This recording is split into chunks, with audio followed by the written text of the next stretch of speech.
บอร์เชอร์ค่ะในการทำหน้านะคะแต่ว่าสั่งให้ด้วยใครที่สนใจมาได้ค่ะเดินตามคันวานะคะถึงที่ทางขึ้นไปได้เลยค่ะแล้วบอกว่าอีกเรื่องหนึ่งในจากเราเนี่ย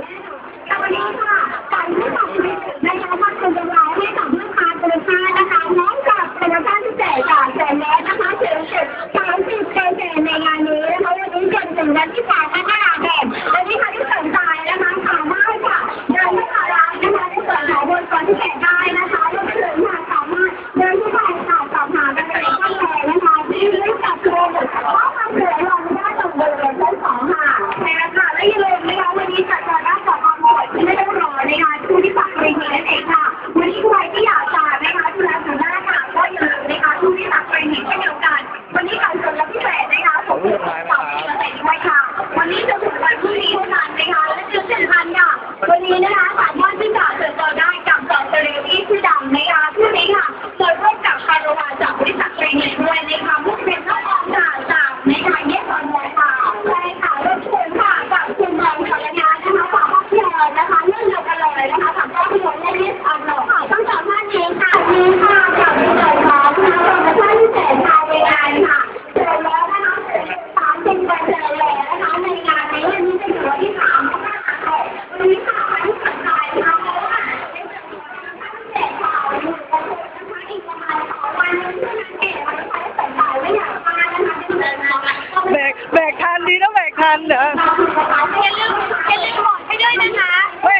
เขาเมื่อวานค่ะนี่แบบเป็นลูกเดียวมาควบไงน้องดิวสุชารัตน์มานะบริสุทธิ์วันนี้ก็ผลมาเอาใจสำหรับทุกท่านด้วยนะคะวันนี้ค่ะใครที่อยากจะค่ะในส่วนของโปรแกรมดีๆค่ะที่บริษัทเรนเดชนะคะมาคุยกันแบบกับลูกค้าค่ะทำอะไรค่ะเรียนที่ไม่ได้ค่ะเรามีแบบนี้ค่ะในเรื่องของเทคโนโลยีใหม่แบบนี้แล้ววันนี้นะคะ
ค่ะมาได้เลยนะคะมีเมื่อกี้เขาบอกว่าอ้าวน้องแอนสั่งน้ำไปเยอะก็คือ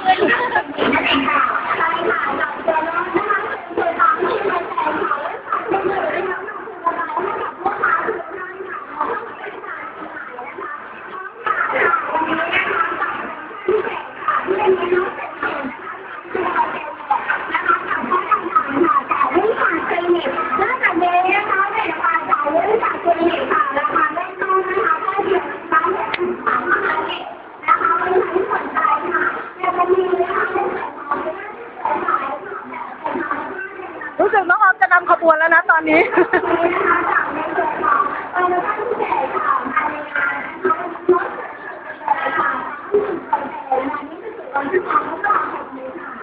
เราตอนนี้นะคะคอนเสิร์ตเราเนี่ยกับคารวานค่ะสาวที่สั่งเป็นเยอะนะคะวันนี้ใครที่สนใจค่ะก็อย่าลืมนะคะใครเข้ามาได้ค่ะในส่วนของจังหวัดได้ดีแบบนี้นะคะได้กำไร30%นะคะตั้งแต่วันนี้จนถึงวันที่ค่ะ3 เดือนมีคนมาจากนี้ได้แข่งโดยว่าที่แต่เด็กค่ะที่นี้เราไปฝากนะคะที่อยากมีอยู่หน้าที่สุดมากดีค่ะวันนี้นะคะในค่าที่คอร์สค่ะนะคะที่จะฝากแต่คนจริงๆนะคะ30%ค่ะใช่ค่ะพร้อมเราค่ะเป็นเลสของเราค่ะทั้งสองหน้าเลยนะคะต่อเข้าไปอยู่เรียนออนเลยค่ะกับคุณออมนะคะเลยค่ะกับคุณบอยสารนันนะคะวันนี้ทั้งสองท่านค่ะจะมาแจกเลยนะคะสำหรับผลิตภัณฑ์ที่ผ่านคลินิกวันนี้ค่ะใครที่สนใจนะคะสั่งง่ายค่ะรับได้เลยนะคะสั่งเองจริงๆค่ะลูกค้าเองเลยนอกจากนี้ค่ะตั้งแต่มาเลยนะคะยังมาแต่ในหัวเลยเราได้ค่ะต่อไปค่ะนะคะอีกเรื่องหนึ่งค่ะสองท่านนี้นะคะแจกอย่างแน่นอนแต่สำหรับวันนี้ก็ไม่สั่งคลินิกนะคะมาเก็บไว้ให้กับลูกค้าทุกท่านพร้อมกับโปรโมชั่นพิเศษค่ะวันนี้ส่วนลดนะคะ30%ในงานค่ะได้แล้วค่ะวันนี้จะรอนะคะกับคารวานค่ะคอนเสิร์ตค่ะไม่ต้องรอนะคะที่สั่งคลินิกค่ะดูแล้ววันนี้สามารถที่จะเข้ามาได้นะคะในส่วนของโปรแกรมต่างๆค่ะที่วันนี้นะคะจุดพักสบายค่ะอร่อยทุกท่านนะคะที่อยู่ด้านบนนี้ค่ะและที่สำคัญเลยค่ะใครที่สนใจค่ะก็อย่าลืมนะคะในเราว่าไม่ต้องทักค่ะ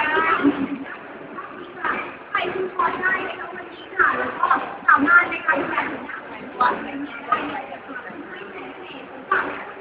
อยากให้เราอยากทำอะไรแบบนี้วันนี้เลยความรู้สึกของคนที่ทำให้เรารู้สึกอยากทำอะไรแบ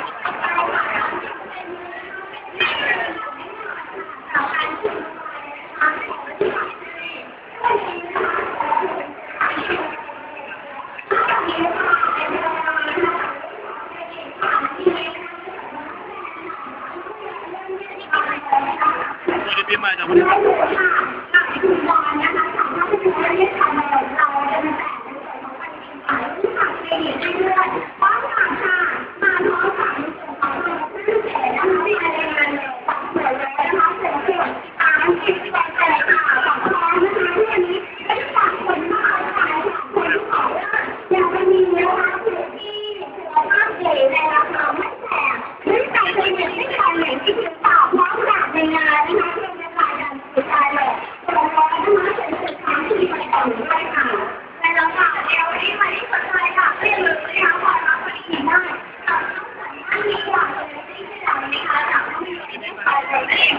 วันนี้สามารถมีความรู้จักในทีมนะคะให้กับทุกท่านค่ะที่เป็นมากกว่าของในนี้ค่ะนี่ค่ะใครที่สนใจก็อย่าลืมค่ะมาได้เลยจากเราไม่ต้องมียูทูบมีค่ะคนมาค่ะน่าใจจากคนที่อยากมีนะคะถึงหน้าที่นะคะในช่วงของปีใหม่ปีนี้ก็ดีค่ะใครที่สนใจก็เรียนกันได้เลยค่ะ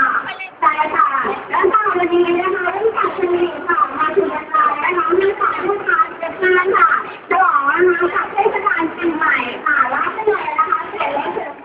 30%ในงานนี้ค่ะพร้อมกับค่ะอันนี้นะคะมีปัญหาค่ะมีเกี่ยวกับการเดินทางไม่ได้เลยไม่ขอจัดการดีแล้วหรอกนะคะจนหมดไปกับเรื่องที่จ่ายไปเนี่ยต้องยังสวยนะคะตอนนี้ใครที่สนใจค่ะอยากจะมีใบหน้าที่สวยใสนะคะต้อนรับอย่างของเทศกาลปีใหม่วันนี้ไปได้เลยค่ะ